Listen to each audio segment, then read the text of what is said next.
Vocês pediram, chegou o último vídeo da revisão da UERJ. Pra gente acabar com esse assunto, a gente vai falar de isomeria, que foi o assunto que ficou faltando, então seja bem-vindo pra gente acabar. Vou explicar pra você coisa de 15 minutos, isomeria plana, geométrica e óptica, tudo resumido num vídeo só, pra você acertar quando cair lá na UERJ, né? E vai cair, tá? Com certeza, pelo menos umazinha ali você vai ver de isomeria, que é um assunto bem importante.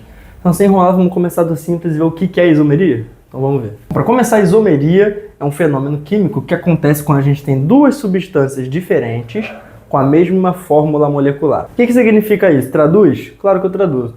Olha aqui, por exemplo, eu desenhei para vocês o penteno, que é essa substância daqui, e eu afirmei que a fórmula dele é C5H10. E realmente, se a gente contar, são 5 carbonos, 10 hidrogênios. 2, 3, 5, 7, 10. E aqui embaixo eu desenhei outra substância, que é o ciclopentano, né? São 5CH2, né? Ligados em cadeia fechada. Se você contar, também é 5 carbonos e 10 hidrogênios. Também é um C5H10. Ou seja, os dois são C5H10. Só que eles estão distribuídos no espaço de forma diferente, né? Então eu posso afirmar que o ciclopentano e o penteno são o quê? Isômeros. Isso é isomeria. E como que isso cobra? A gente tem 3 tipos principais de isomeria: a plana, geométrica e a óptica. Então, nesse primeiro quadro aqui só tem isomeria plana, tá? Mas eu vou explicar rapidinho em 5 minutos, depois a gente vai mudar o quadro para isomeria geométrica e óptica. Vamos falar da isomeria plana primeiro. A isomeria plana pode ser de 5 tipos. Pode ser uma isomeria de cadeia, posição, função, metameria ou tautomeria. Vamos começar pelo básico. O que é uma isomeria plana de cadeia, né? Como o nome diz, é quando os dois isômeros, o que diferencia eles é a cadeia, né? Esse primeiro caso aqui, não vou nem olhar para o exemplo que eu desenhei, esse primeiro caso aqui do penteno e o ciclopentano. Concorda que o penteno é uma cadeia aberta e o ciclopentano é uma cadeia fechada? Então, o penteno e o ciclopentano são isômeros de cadeia, né? Porque um é aberto, outro é fechado. Então, eu afirmo para você que eles dois são isômeros de cadeia. Eu desenhei aqui um exemplo, né? Aqui eu tenho um C3H6, aqui eu também tenho um C3H6. Aqui é uma cadeia fechada, aqui é uma cadeia aberta, né? Precisa ser isso, de fechada e aberta? Não, tem que mudar a cadeia. Olha o exemplo aqui de baixo, ó. Olha o exemplo de baixo. Os dois são C4H10. Qual é a diferença? Aqui eu tenho uma cadeia normal, aqui eu tenho uma cadeia ramificada. Eu tenho a ramificação aqui, ó, que não é presente nesse primeiro caso. Se você está com dúvida nisso que eu estou falando de cadeia normal, cadeia ramificada, vai lá ver o vídeo de introdução à química orgânica que está no izinho, que eu nunca sei para que lado é, para você não ter dúvida, tá? Porque você tem que ter entendido aquilo para entender isso aqui, tá? Então você olhou para a substância, pô, a cadeia deles é igual, entendeu? Ou as duas são ramificadas, ou as duas são abertas, tá igual a cadeia. O que pode ser? Pode ser que seja o próximo tipo de isômero, que é o de posição. O que é um isômero de posição? Deixa eu apagar isso aqui. Você vai confundir. Isômero de posição, como está escrito, é quando você muda a posição de um grupo funcional ou de uma ramificação ou de uma insaturação. Desenhe um exemplo de cada. Aqui, por exemplo, eu tenho um pentanol, né? Olha só, eu tenho a função álcool, né? O grupo funcional hidroxila, que está no meu carbono 1, certo? Ó, se a gente desenhar, ele está no meu carbono 1. Nesse caso aqui da direita, a hidroxila está no meu carbono 2, eu mudei a posição do meu OH, do meu álcool. Aqui é o primeiro carbono, aqui é o segundo. Autointuitivo, posição. Olha aqui nesse próximo exemplo, a ligação dupla está no carbono 1, ó, do 1 para o 2. Nesse caso aqui, agora eu mudei a posição da dupla, agora a dupla está entre o carbono 2 e o carbono 3. Mesma coisa com a ramificação, olha só. Aqui a ramificação é no carbono 3, beleza? E aqui a ramificação é no carbono 2. Mudei a posição da minha ramificação. Esse é o outro tipo de isomeria plana. Nosso terceiro tipo são os isômeros de função, beleza? O que é um isômero de função? Que muda a função orgânica, né? Então eu desenho para vocês aqui o etanol, né, que tem a função álcool, porque ele tem aqui, ó, a hidroxila, e aqui eu desenho o metoxietano, que não tem hidroxila, ele tem ele tem um oxigênio aqui, ó, entre dois carbonos. Isso aqui a gente sabe que é um éter. Isso aqui é um álcool. Mas se a gente contar, a gente vai ver que eles têm a mesma fórmula molecular. Ó. O etanol é um C2H6, ó, vê se aqui não é a mesma coisa. C2H6O.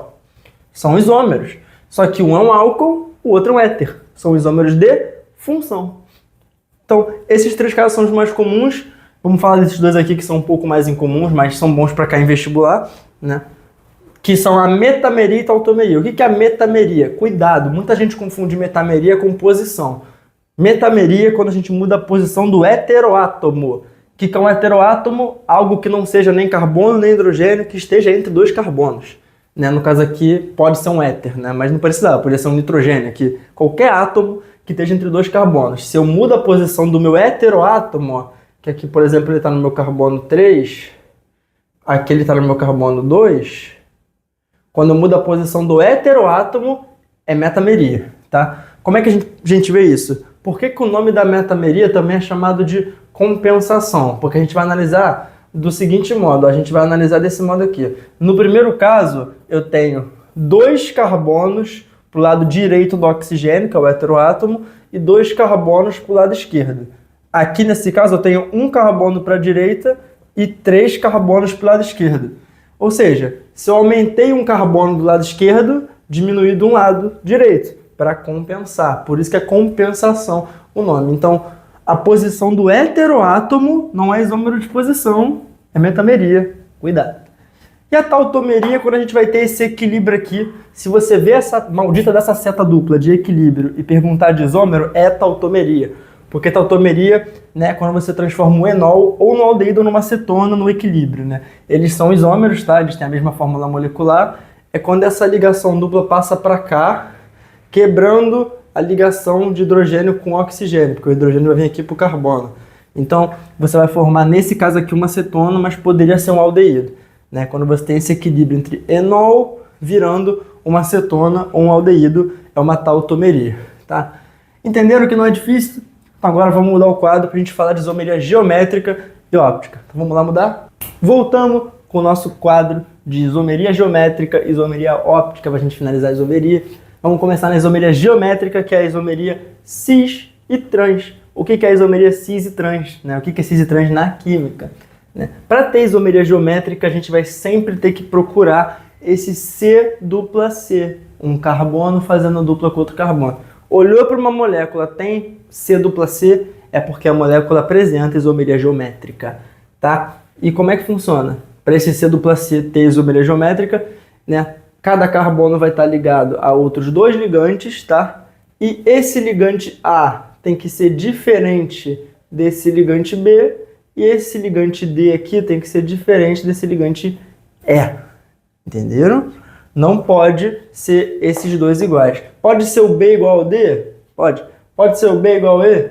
Pode. Só não pode ser o que está escrito aqui, né? Os 2 ligantes do mesmo carbono, né, não podem ser iguais, tá? E como é que eu vou saber se a isomeria geométrica vai ser cis ou trans? Se for cis, é porque os mais pesados vão estar para o mesmo lado. E no trans, os mais pesados vão estar em lados diferentes. Você revira, eu não entendi nada.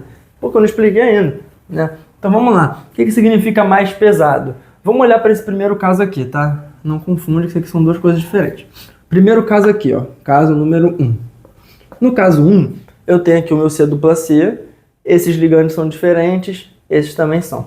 Tá tudo certo, eu tenho isomeria geométrica. Como eu sei se a isomeria é cis ou trans, você vai fazer o seguinte. Tá vendo o C dupla C? Tu vai fazer um corte entre as 2 ligações aqui. Não tem uma dupla? Entre essa dupla, eu vou fazer um corte assim, ó, tá vendo? Como se eu cortasse no meio a minha molécula. E a gente vai ver agora. Se os mais pesados estiverem do mesmo lado, é porque é cis, se não é porque é trans. Como assim os mais pesados? Eu estou falando dos átomos que têm a maior massa molar. Nesse caso aqui eu tenho hidrogênio e cloro. Eu tenho que ver quem são.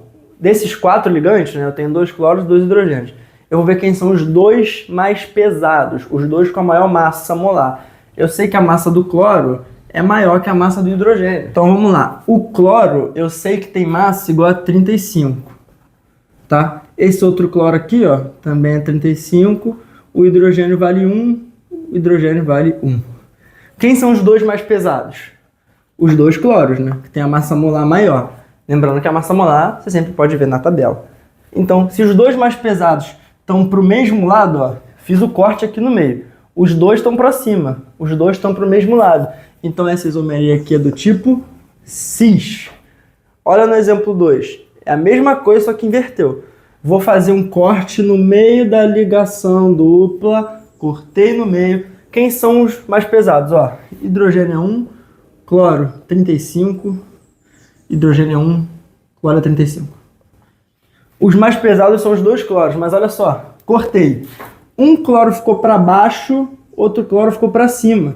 Os mais pesados estão em lados diferentes. Nesse caso, a isomeria é trans. Não precisa ser dois átomos iguais, tá? Se em vez desse cloro aqui, ó, fosse, sei lá, qualquer outro átomo. Se fosse, por exemplo, o nitrogênio. Qual seria a massa molar do nitrogênio? A gente sabe que o nitrogênio tem massa molar 14. Aqui também eu vou substituir algum cloro por nitrogênio. Para vocês verem que não faz diferença, não precisa ser os dois pesados, os átomos iguais, não precisa. Mudou alguma coisa na minha isomeria? Não. Aqui em cima, os mais pesados é esse cloro e esse nitrogênio, estão para o lado de cima, os dois. Aqui os mais pesados, esse cloro e esse nitrogênio, estão nos lados contrários, isomeria trans. Só estou mostrando que não precisa necessariamente ser o mesmo átomo, entendeu?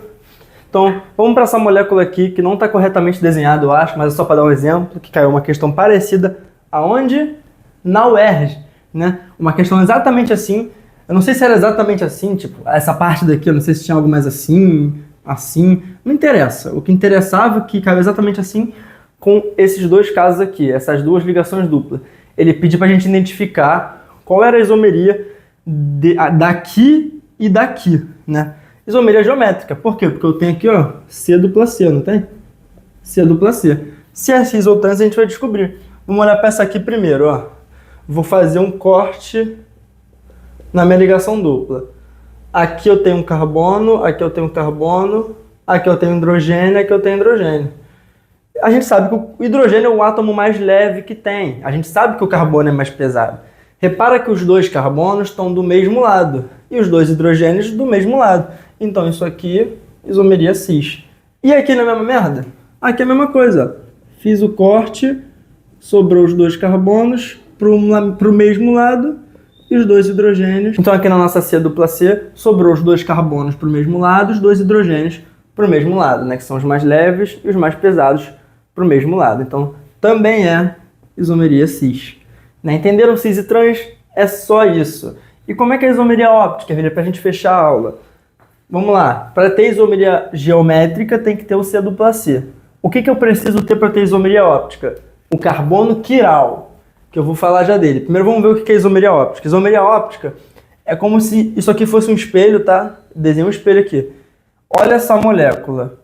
Aqui na direita não é como se fosse a imagem espelhada dela, por isso que eu fiz um espelho.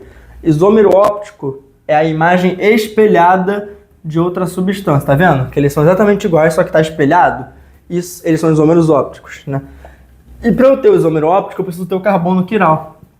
Repara aqui que esse carbono e esse, que são os mesmos, né? Só que está espelhado, estão com esse asterístico. Esse asterístico significa que é um carbono quiral. E aí, o que é carbono quiral? É um carbono que se liga com 4 ligantes diferentes, ó.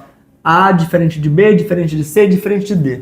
Tem que ser um carbono que só faz ligação simples, né? Não pode ter ligação dupla nem tripla.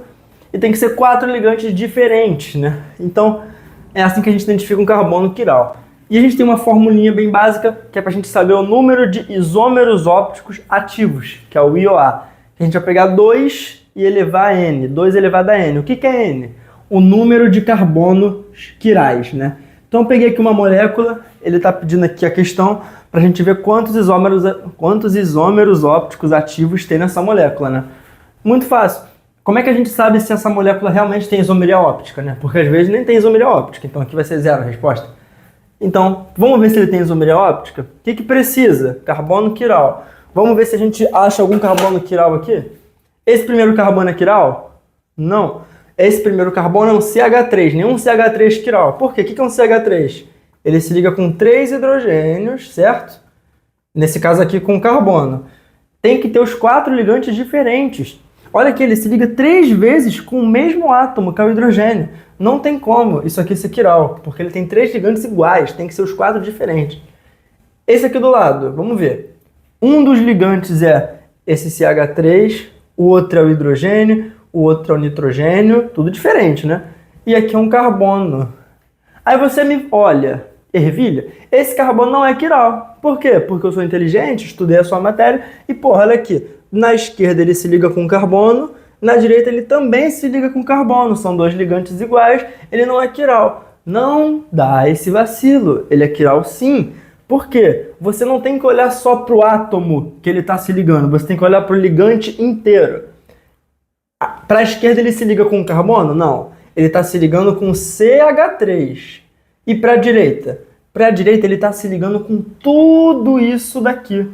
Todo esse grupamento aqui é um ligante, o CH3 é outro ligante, o hidrogênio é outro ligante e o NH2 é um quarto ligante. Os 4 ligantes são diferentes, galera. Então, eu posso afirmar para vocês que esse carbono, esse segundo carbono aí, só apagar aqui, vai ficar manchado de azul, que esse primeiro carbono aqui é quiral, faz o asterisco, porque ele é quiral sim, tem 4 ligantes diferentes, né? E o carbono do lado dele, eu vou falar para você, ele também é quiral. Por que que ele também é quiral? Vamos ver cada ligante. Primeiro é o hidrogênio. Aqui para cima é um CH3. Para a direita, ele tem esse grupamento inteiro aqui, ó. CH2, CH3. Para a esquerda, ele tem esse C, NH2, H3C e H. Ele tem tudo isso. Ou seja, são 4 ligantes diferentes. Então, ele também é quiral. Esse CH3 aqui em cima, a gente já viu que não pode ser quiral.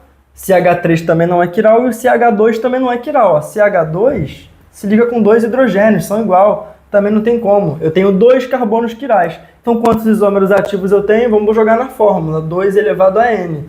Então, vai ser 2 elevado a... Quantos quirais eu tenho? 2. 2 elevado a 2 é 4. Eu tenho 4 isômeros ópticos ativos. Aqui a gente encerra nossa aula de isomeria geométrica, óptica e plana. Viu como é que é fácil isomeria? Para você cair, quer dizer, para você acertar, porque vai cair na prova com certeza. Então é isso aí. Recomendo que você faça alguns exercícios para ir treinando esse conceito de isomeria, identificar qual é a isomeria, se é de função, se é de cadeia, se é geométrica, se é cis, se é trans. Então vale a pena você treinar. Eu espero que vocês tenham gostado da nossa revisão para o UERJ. Boa sorte na prova, espero que todos vocês saiam muito bem. Os vídeos vão continuar normal, só que não vai ser voltado para o UERJ a partir de agora, porque a prova já vai passar. Vamos fazer aulas normais aí, de conteúdos normais, voltados mais para o ensino médio. Mas muito obrigado a todo mundo que assistiu, acompanhou essa minissérie dessa revisão para o UERJ. Então, muito obrigado ao apoio de todos vocês. Então é isso, galera. Valeu.